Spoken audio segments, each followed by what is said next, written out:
In environmental news, at more than 100 sites across the state, from Mount Pleasant to Superior, people are dealing with water contaminated with the man-made chemicals known as PFAS. Here and Now reporter Merv Seymour went to the Northwoods community of Stella, which is currently under review for a Superfund designation, where residents put health and environmental officials on the hot seat. Stella is a farming community. Welcome to the small town of Stella. I think we're 700 and some individuals out here. Its lakes, its wildlife, the people. Everybody is a neighbor and everybody knows everybody.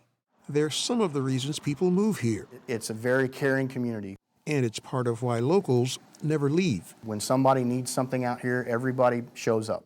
Obviously, it's a good turnout. On this night, people have shown up at Stella Hall, filling the parking lot and roadsides. We're all here for the same reason. Inside, they fill nearly every seat as they stand together listening because tonight, they need answers from town, state, and federal officials about their precious lakes and wildlife that are contaminated with man-made chemicals known as PFAS. They're here to help us. They're here to work with us. They're here to answer our questions. Stella Town Chairman Casey Crump lives in this community. I love the community. I love the people. He has for almost 25 years. These are neighbors, they're friends. As the organizer, he put this information session together to provide his community and himself with the first update in almost 2 years on fact, We're learning more and more. and fiction into just how contaminated are the water and ground, whose wells are affected, and what's the impact on people, wildlife, crops, and property values. Casey's quest for answers is personal. It was personal before, but now it's even more personal. Like everyone else here, We have permanent residents that live around it, and we have vacationers that come up during the summer. Casey Crump has plenty of questions. What does PFAS do to us when we have it in our body? And then also, how can we find out if we do have it in our body? If my well's been tested positive and I've been drinking this well for 30 years, do I have it in my body? How can we find out about that? Because PFAS levels in some areas are more than 3 times the recommended levels, the town is in the early assessment phase of being designated a federal Superfund site.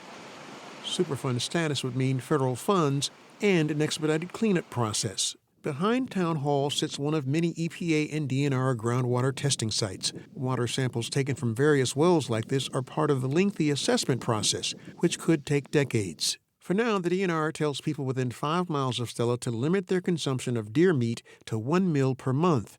And they've been told not to eat deer liver at all. And they shouldn't eat any fish from almost a dozen different lakes in the area, which includes fish in all of the lakes that make up the heavily populated and popular Moen Lake chain.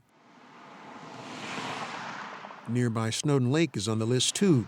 At the edge of the highway, 50 yards from shore, you'll find a wooden gate that leads down towards the lake with a sign that warns people about the contaminated lake water and the risks of being exposed to it from swimming, fishing, or ingesting it. Do we have any idea, are the levels staying the same, or are they getting worse or getting better? Back at Town Hall, the panel takes questions from people who have written them on index cards.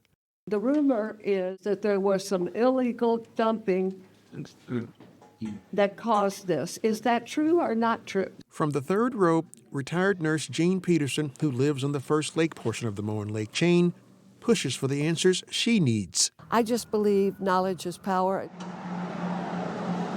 The DNR confirms that former owners of the paper mill, now called Alstrom, and Wausau Paper are the primary PFAS polluters in the area. They've notified both companies and their previous owners, requiring them to fund and clean up the contamination.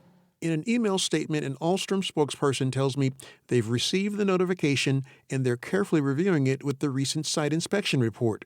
The statement goes on to say we continue to actively engage as a partner with the DNR, EPA, and other agencies. Less than a mile from Jean Peterson's home on the shores of Third Lake and the other lakes, all is pretty quiet on shore and on the water, aside from a few boaters fishing and cruising the lake. One day after that community meeting, I meet Jean Peterson at the Oneida County Courthouse in Rhinelander. We knew that it would be a matter of time before it was us. She candidly tells me she worries about how PFAS contamination will impact her health and, when the time comes, the potential resale value of her home. We had our well tested about 12 months ago, had never heard of PFAS at that time, but we had our well tested just in general and it came back fine.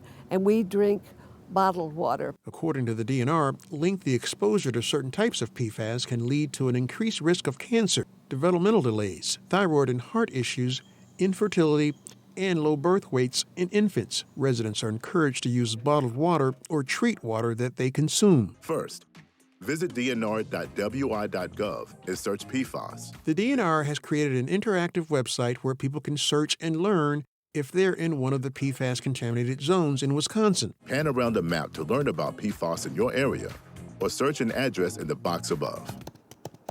You can zero in on your own address or neighborhood to get details on testing and its results.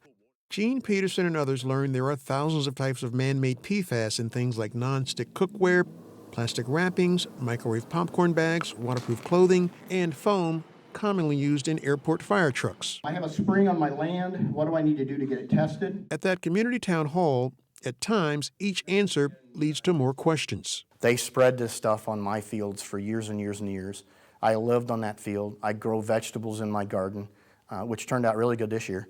But now I have concerns about consuming those vegetables because we water with our well water. We planted them in the soil that our property sits on.